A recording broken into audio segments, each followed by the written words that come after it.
Tá gravando? Belezinha, bonito.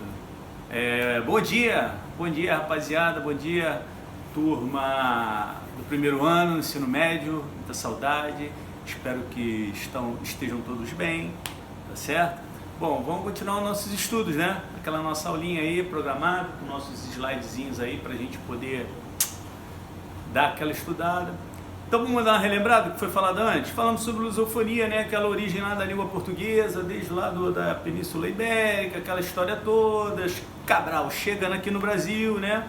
Chegou aqui no Brasil, encontrou os indígenas, aí a nossa língua já começou a ser adaptada, a linguagem indígena já passou a integralizar algumas palavras indígenas, já passou a integralizar o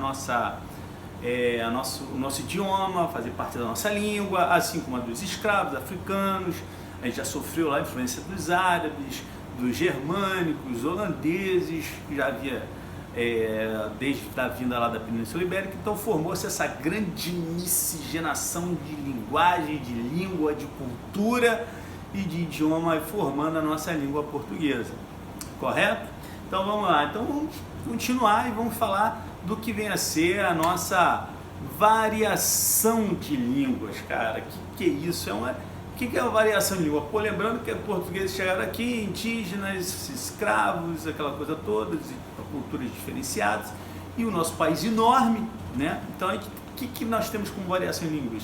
Esse é um fenômeno natural que ocorre pela diversificação dos sistemas de uma língua em relação às possibilidades de mudança de seus elementos. A gente começou a ter essa diversidade, esses elementos como vocabulário, como a pronúncia, como a morfologia, como a sintaxe, né? Tudo que a gente já estudou, tudo que vocês vêm estudando ao longo dos anos, na norma culta, que é que a gente aprende na nossa escola ou nas demais escolas por onde vocês passaram. Então, esse fenômeno de diversificação da linguagem a gente chama de variação linguística. Tá bonito? Tranquilidade? Então vamos lá. Tipos de variação. A variação ela pode ser histórica, ela pode ser social, regional primeiro, depois social e de estilo. São esses 4 tipos de variação linguística que nós estudaremos, tá certo? Beleza? A histórica, vamos falar da histórica. A histórica é a maneira como a língua evoluiu com o tempo, certo?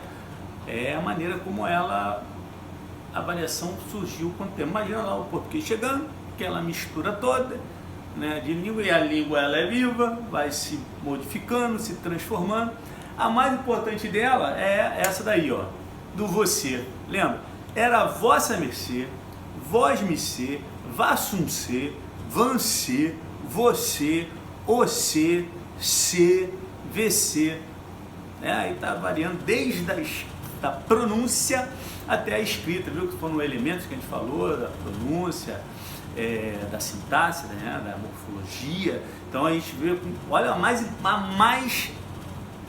top, a que mais evidencia essa mudança histórica do nosso idioma, da nossa língua, essa palavrinha aí, que hoje a gente ficou no você, né? Mas foi desde o início lá, começou como vossa mercê.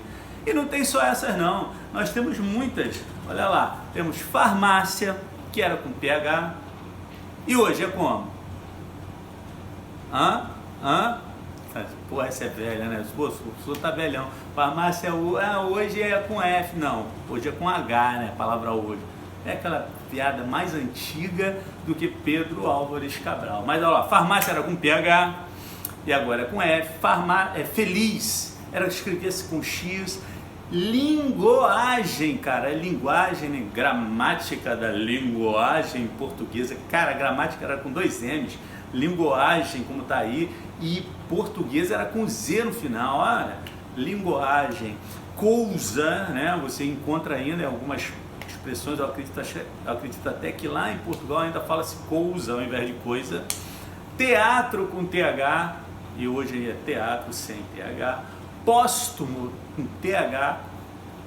Olha, sábado, velho, sábado com acento circunflexo e 2 Bzinhos, né? Modificou, historicamente parece que é hoje. E Niquiterói, Nikit, né? Já viu? Acho que tem um ator brasileiro, ator ele lá de Niterói. Quem é de Niterói aí, o pessoal sabe, né? O pessoal gosta de falar que eu sou de Nikit. Nikit. Então, olha só, que virou Niterói, como nós estamos escrevendo hoje, dessa forma aí. Niquiterói, Nikit, terra lá do Araribóia. Que já foi lá em Niterói? Quem é de Niterói conhece? Tem lá na Praça Araribóia, logo ali nas barcas, tem lá um índio lá assim, ó, virado pra cá, pra Guanabara. Sabe o que ele tá pensando? Um dia vou morar lá naquela terra, lá no Rio de Janeiro. Isso aí o pessoal que a gente zoava, o povo de Niterói, que trabalhava no centro. E Niquiterói, ou Nikit, como os nativos lá de Niterói, os tamoios lá de Niterói falavam, o pessoal da Araribóia, eles quer dizer rio verdadeira frio, né? Ou porto sinuoso, era a expressão que... Os significados da palavra Niterói que tem a ver com a indígena. Então, a gente viu tudo isso aí como sendo a histórica. Vamos verificar agora a regional. São aquelas que demonstram a diferença entre falas de habitantes de diferentes regiões do país, diferentes estados, cidades, e que significam a mesma coisa. A mais comum, olha lá, ó, biscoito. Cara, biscoito é a mesma coisa que bolacha. Em umas regiões é bolacha, em outras regiões é biscoito. Querido, biscoito, a palavra biscoito é massa cozida 2 vezes, ou seja, bis de 2, né? Quando você pede bis, você está pedindo 2 vezes, e coito de coctus, que é cozido. Correto? Agora, bolacha vem de bolo, e o acha que é o diminutivo, o bolo pequenininho. Então, eu acho que o mais correto aí é o biscoito. Desculpa aí os nossos amigos que costumam falar que biscoito é bolacha, né?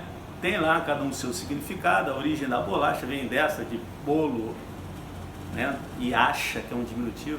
O bolo acho que é de esse bolo aí, acho que de bolo no latim. Então, mas eu acho que o biscoito fica mais correto. Mas é a variação linguística. O nosso país é enorme, ó, norte a sul, leste a oeste. Nossa, parecia até agora aqui um papo aqui benzendo as pessoas. Outra bem conhecida é a aipim. Cara, aipim em uma região, em outra é mandioca, em outra é macaxeira. Então, mas quer o mesmo significado, eles significam a mesma coisa, é aquela raiz. Entendeu? Então essa depende das regiões. Cara, aqui no Brasil, uma pelada, futebol, racha de carro, Rio de Janeiro. Cara, se a gente for falar das variações regionais, a gente ficaria aqui, sei lá. Ainda mais tem aquela famosa que eu falei na sala, lembra? Mão para riba e no seguro, nordestino. Opa!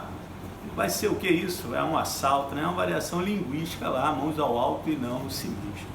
Então isso faz parte da variedade linguística, variação linguística, tá bom? A próxima então é a social. Essa é bem mais abrangente, né? Que são variedades que possuem diferenças em nível. Olha que eu falei em nível, não falei a nível, e está escrito em nível, não está escrito a nível. O correto é em nível, não existe a nível, por favor, né? Quando nós formos falar, ó, é em nível. Então, em nível fonológico ou morfossintático. Veja só, fonológico, o cara ao invés de falar plantar, ele fala plantar, bom em vez de bom, problema em vez de problema, bicicleta em vez de bicicleta. Tem os morfossintáticos também, cara, é 10 real, 10 real, pô, em vez de 10 reais, eu vi ela em vez de eu a vi, eu trouxe em vez de eu trouxe, a gente fumou em vez de nós fomos, e por aí vai, né? Então nós temos as questões fonema, fonológico do som, e morfossintático, da morfologia e a sintaxe da palavra, né? Das expressões. Isso tudo tem a ver com a questão da variação social, tem a ver com a idade, né? A pessoa de mais idade, pô, se você chegar para sua avó ou bisavó, né? Vamos botar assim, falar da minha avó, minha mãe falava, achava um rapaz bonito, falava, olha que pão, pô, pão, né? Hoje para vocês aí vai falar do rapaz, as meninas falam assim, ó, olha um crush, esse é meu crush, esse é meu pão, essa é minha gata, essa é minha mina. Toda tem a ver com a idade, com o sexo, o jeito dos homens, do masculino, expressões usadas no masculino, expressões usadas no feminino. Os antigos falavam para um rapaz era um pão, mas as mulheres, os rapazes não falavam pão. Eles usavam uma broa, não, um brotinho, e cada um tinha suas expressões por causa da idade, por causa do sexo. A classe social, pô, nosso país é dividido em A, B, C, D, infelizmente, né? Tem classes menos favoráveis, as classes A, B estão mais próximos à cultura, mas a acessibilidade à cultura, por isso tem um outro tipo de variação linguística. E as questões dos grupos sociais, né? Que tem grupos, pô, surfistas, advogados, o pessoal da computação, médico, cada um tem a sua gíria, o seu jeito de falar e o seu jargão, né? O jargão profissional que o pessoal utiliza muito, surfistas têm aquelas suas gírias que eles utilizam, que se fora daquele grupo não há uma compreensão tão perfeita, então está voltado para aquele grupo social, beleza? Tranquilo até aí? E tem a de estilo, para finalizar, né? Que é a situação da língua, do uso da língua, para qual eu vou utilizar a situação da língua. Eu tenho aqui tem a ver com a linguagem formal e informal. A questão formal, por exemplo, você vai numa audiência onde tem juiz, promotor, né, defensor, ali naquele ambiente você tem que ter um estilo para tratar. Você não vai chegar para um juiz e falar, e aí, brother, aí, bro, aí, não, pô, tá maior crowd aqui. Não, você vai ter que usar uma expressão formal adequada à situação. Então tem que ter um estilo formal de apresentação. Vai chegar para o juiz e falar excelência, né? O promotor, excelência. Então você vai ter as partes, os colaboradores, toda uma expressão dentro de um estilo que é adequado àquela formalidade. E a informal você já sabe qual é, né? Que você utiliza normalmente. A norma padrão, aquela que é seguida, falando que nós dissemos aí, nós temos várias palavras de diferentes grafias, mas com significado que significa a mesma coisa, tem um significado só, como aipim, macaxeira, mandioca, biscoito, bolacha e por aí vai, mas existe uma padronização, padrão. Eu não sei se falei nessa turma aí, com a 1001, que eu atendi um cliente no cartão de crédito, na época que eu cheguei a trabalhar com cartão de crédito, o cara falava 8, mas é lógico, ele falava 8, eu falo 8, ele escreve 8. Eu também escrevo 8, mas na hora do teatro, eu falo teatro, e ele, por ser de uma outra região, fala teatro.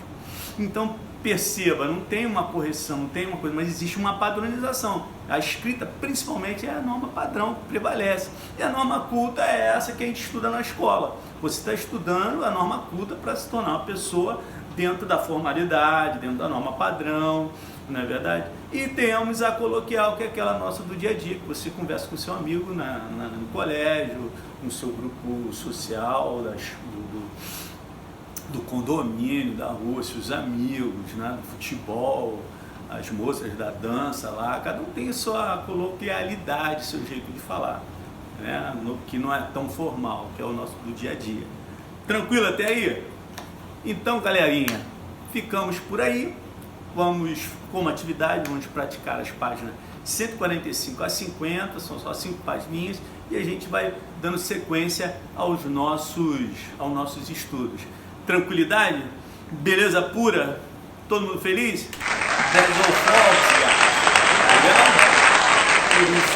Por hoje é só. Valeu, um grande abraço, tudo de bom.